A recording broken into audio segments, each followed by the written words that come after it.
Good morning. Happy Sunday, everybody. Hope y'all went over and checked out my last video, which was a Power Season 5, Episode 6 review. Anyway, this is going to be a story time. And this story time is about how the pastor of the church that I am a member of tried it. So anyway, I'm going to try to make this as short as possible. I don't want to make most of my videos over a certain amount of time. So I'm going to try to see if I can somehow manage to do that today. So we'll see. So here we go. Story time. So one day after church, there was a, I guess, mandatory trustee board meeting. Keep in mind, at the time, my father was over the trustee board. He was the head trustee, whatever they even call that. So many things have happened that I didn't like black stuff out. Like, that's how crazy this is gonna get. Anyway, my daddy was indeed over the trustee board. Keep in mind that also the fact that he was over the trustee board, that is just one of the many things he did for that church.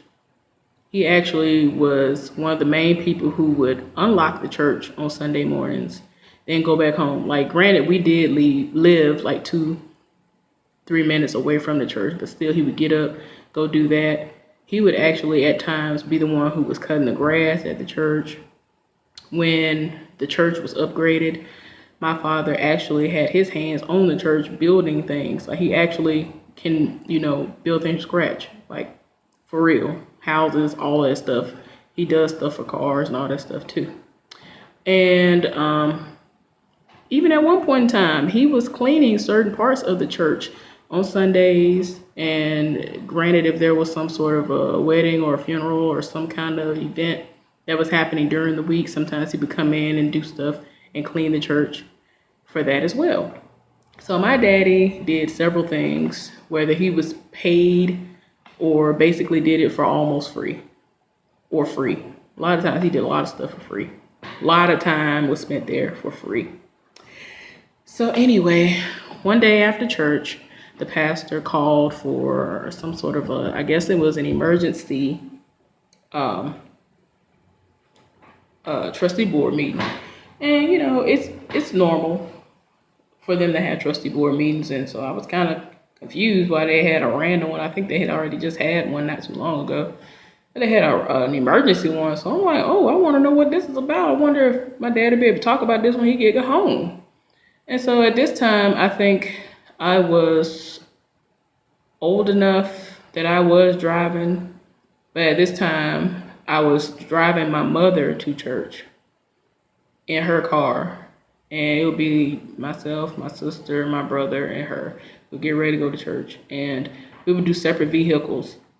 And so since my daddy had so many things he had to do at church, and we don't like staying past 5-10 minutes after church is ended unless there's something we have to do, get something to eat or like something like that. There ain't nobody got time. So we know that he had other things he had to do after church, at the church, so we drove separate vehicles. Anyway, this particular day they had a meeting. The gist of this meeting was to state that the pastor himself wanted to take out another loan. Okay, so I have to give you the backstory about the loan situation. At least 2 times prior, the church took out loans while under his leadership. My father has excellent credit.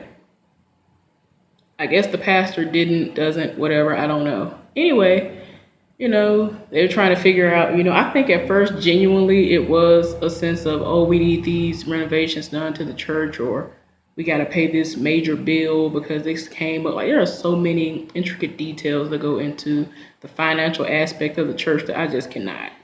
I would not be able to do it. But my daddy, he handled a lot of this stuff like a champ. I don't know how, but anyway. So the first time the pastor rolled up talking about we need to take a loan out for whatever the situations were, my dad was like, oh, okay, cool. I got good credit. That's fine as long as the payments are made on time and, I ain't got to worry about nobody rolling up on me because it's gonna be in his name. He was like, I don't really care as long as the money that's coming in is being paid for what it needs to be paid for. So whatever the loan was for, ended up getting the loan that got paid off. And whatever the time frame was they wanted to get it paid off in. Oh, okay. And then out of nowhere, another loan needed to happen in the eyes of the pastor for whatever. My daddy was down for it. He said, oh, okay, as long as it's the same situation as it did last time. I know I have, it went without saying that my daddy had amazing credit. So he was going to be able to be approved for the loan for the church. So my daddy was here for it. He was like, oh, okay. Because, if anything were to ever happen and they defaulted on the loans or whatever, it was going to go on my father's record. It was going to be on his, all on him. And, if anything were to ever happen, they could say, well, it ain't in my name. It ain't got to do with me, even though he's doing it for the church, for the good of the church. Like, anything for the church my daddy is here for. You don't understand the things that my father has done. Like, life-threatening situations have popped off, and he's just been like, oh, let me run, go do this. And I'm just like, you could have died, though. So anyway, the second loan happened. It got paid off within whatever the time period was, whatever. So this emergency meeting happened. I'm thinking this was the third loan. And within the meeting, the pastor said, oh, yeah, I have this. He said that he tried to make it seem like he had a vision that came from God or all this other stuff. We had literally finished renovating the church. The church is amazing, first of all. The church that we had before he got there was small, yeah, whatever. It'd been through a lot to even get to that point, but we did need the space. So renovated it. It is amazing. Seats a whole lot of people. Like, it's really big and all that good stuff. So within this meeting, he basically says, yeah, I have this vision, whatever. I want to do this, do that, do that. And then, everybody's like, oh, okay. And then he was like, yeah, we're going to have to take out a loan for this amount of money to do it, because he had already been talking to people, talking about, talking to the different contractors that were going to have to come in and do whatever renovations that he wanted to do this time. So, my daddy basically was like, oh, okay. Because he basically was looking at him like, yeah, you going to be the one to do it. So my dad was like, oh, no, well, I'm just going to, sit this one out. I mean, I guess they were going to have to try to do like normal churches do and just do a building fund. We actually still had building funds and all that stuff, and it just wasn't bringing in that much money. So I'm pretty sure that's why my father was brought in for these loans. Anyway, after my daddy basically told him no, it's like the pastor got mad, right? He literally said out of his own mouth in front of everybody, I am the HNIC. Now, for those of you who don't know what that means, you haven't seen Lean on Me, or you haven't been around certain people in life to have heard that said. But that means head, N-word, in charge. Who says that to somebody in reference to trying to basically bully them into doing something that you yourself want to be done that's not needed for the church? Like, who does that? Like, you tried it. You really did try it. And you think that rolling up on somebody, first of all, anybody who knows my daddy, who's seen my daddy is tall, dark. He has like mass to himself. He's not fat, but he can hold his own. So it's like just looking at him would be intimidating.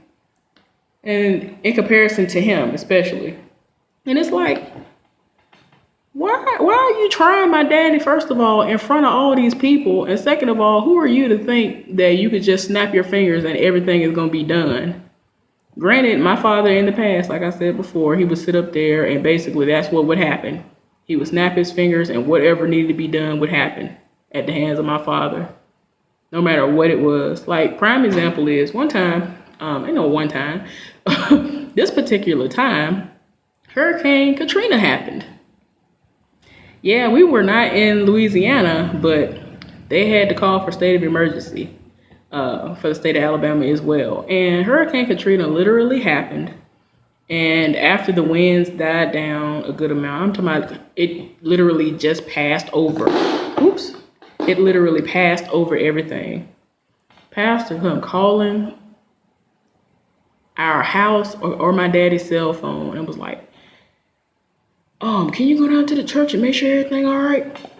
And so he was like, well, I can't get out right now, whatever. And see, like, the pastor lives like 15 minutes away, 20 minutes if you drive the speed limit. We live 2 minutes away, 3 to 5 minutes if you drive the speed limit. Like, we live the closest out of like all of my, immediate family members. So my daddy immediately was like, oh, okay, yeah. Like, keep in mind, it's still raining. It's still windy, but it's not as bad as it was. My mom was like, where are you going? He was like, oh, I got to go check on the church. It's like everything is out of sight, out of mind for my daddy when it came to the church. So my mom was like, you ain't got to go out there right now. He was like, well, I got to make sure ain't no trees fall on the church and blah, blah, all this stuff, whatever. My daddy literally left the house, went up the street to check on the church, make sure it was okay.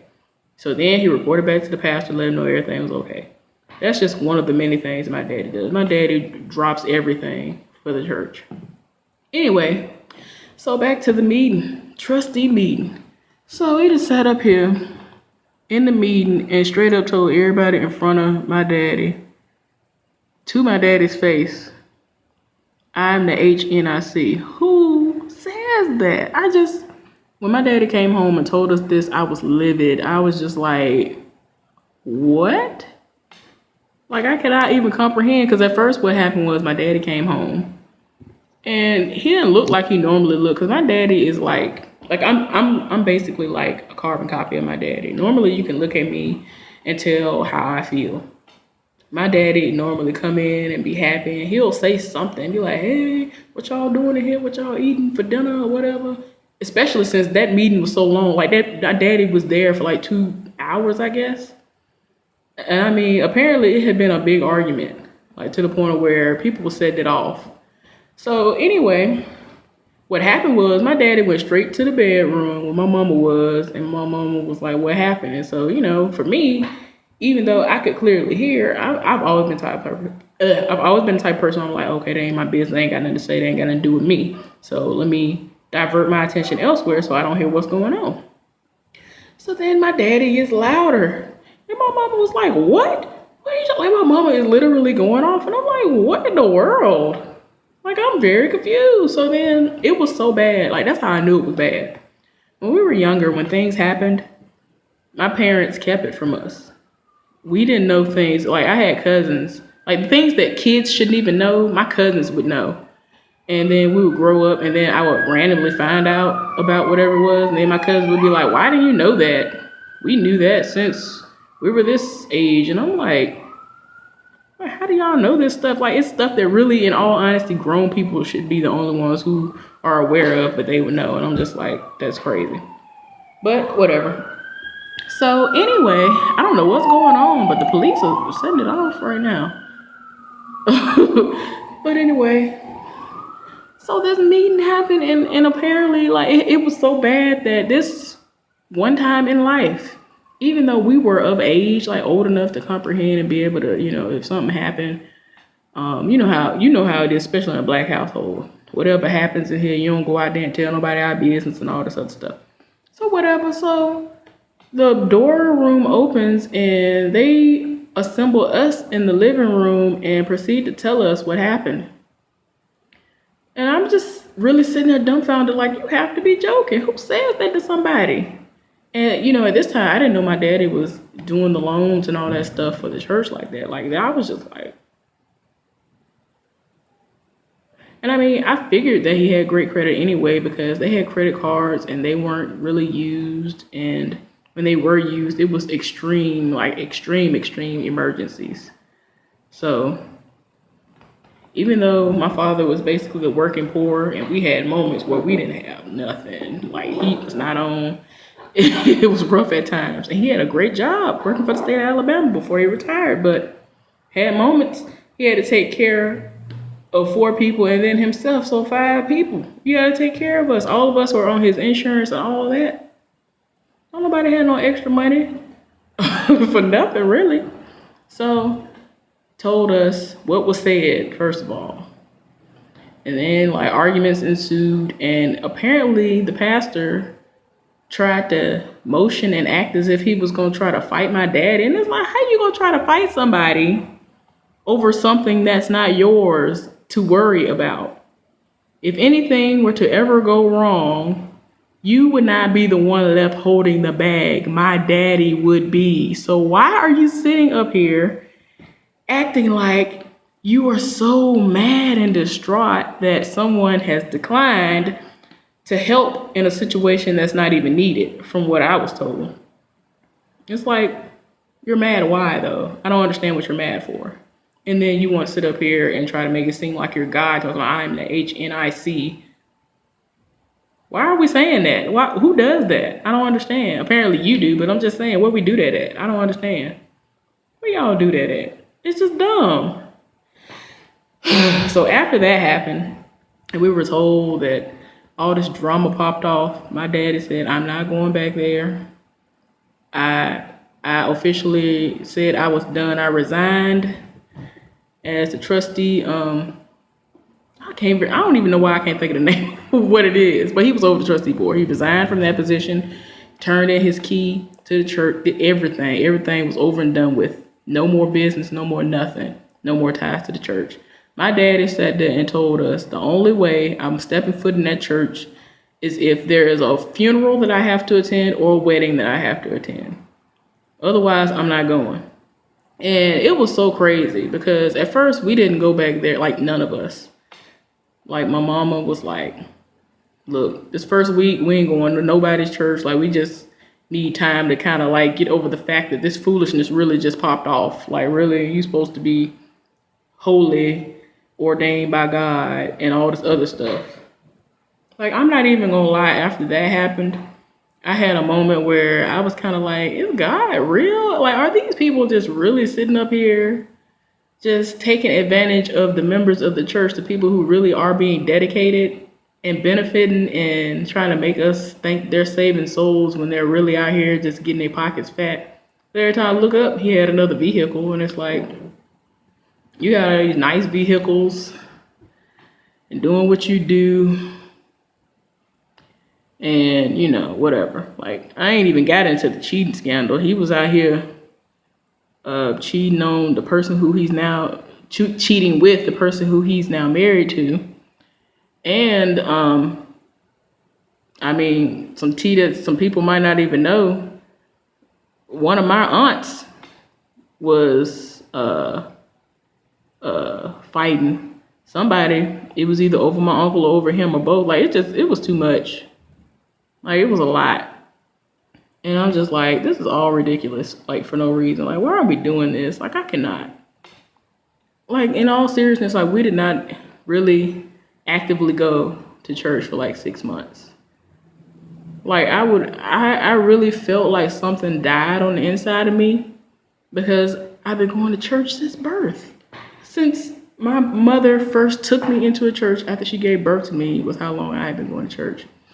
I almost never missed a Sunday of church. Went to Bible study every now and again. Did the lock-ins, all that stuff. So for me, it was kind of traumatizing, and I really did kind of like question God, like, are you real? Like really, what is really going on? Because the person who was sent here that is supposed to be over this church, that is supposed to be leading this church in the right direction, is doing everything but. And now he's showing out, acting a fool, doing the complete opposite of what I was always taught a pastor should be and what a pastor should look like.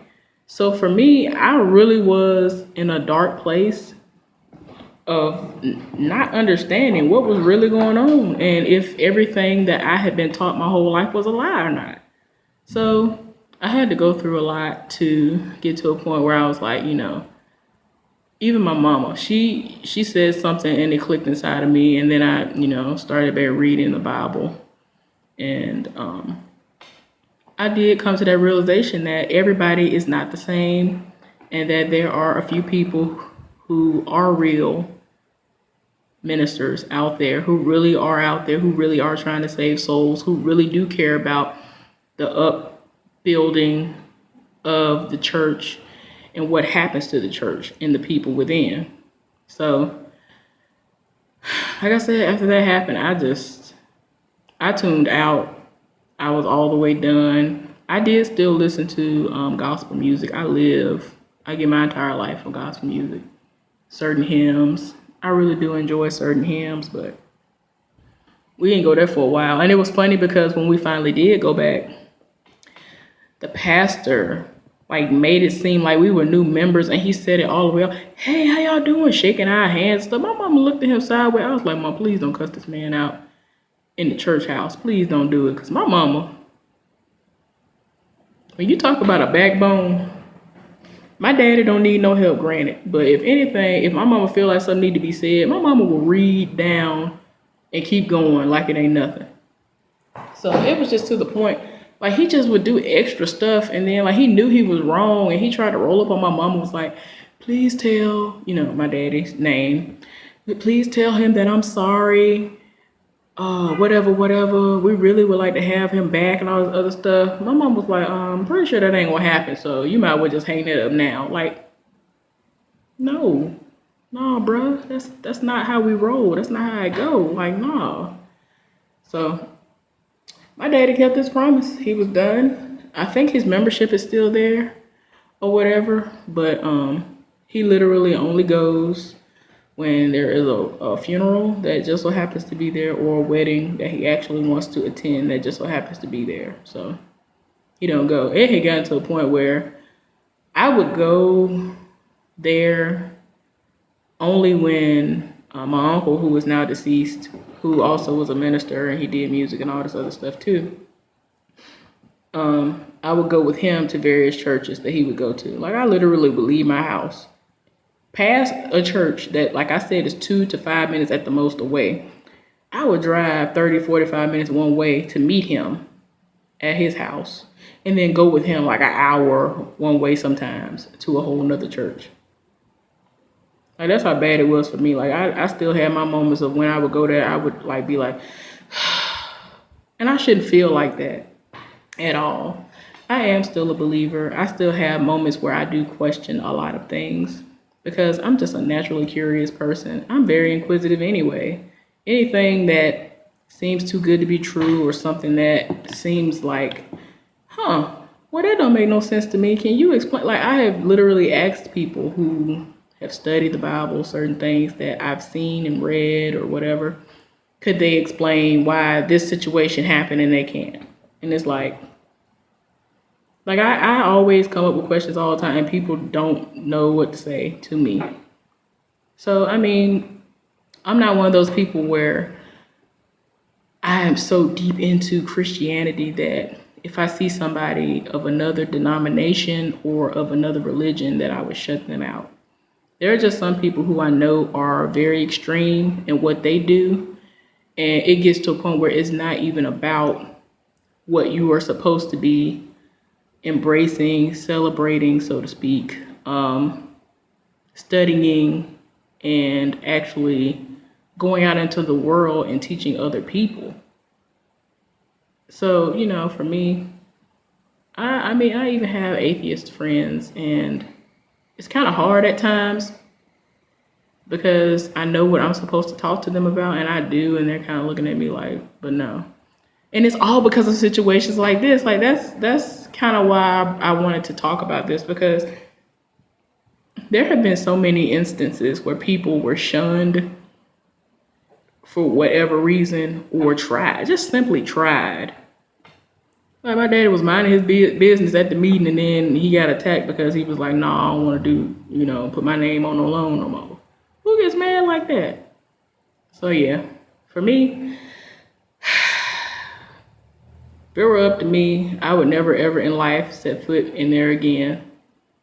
I love a lot of the people that are still there, that are still active members, the ones that have gone on, that I was cool with, that was fine. But yeah, it's just a lot. And I would rather not deal with situations like that. Anyway, I hope y'all have a nice Sunday. Bye.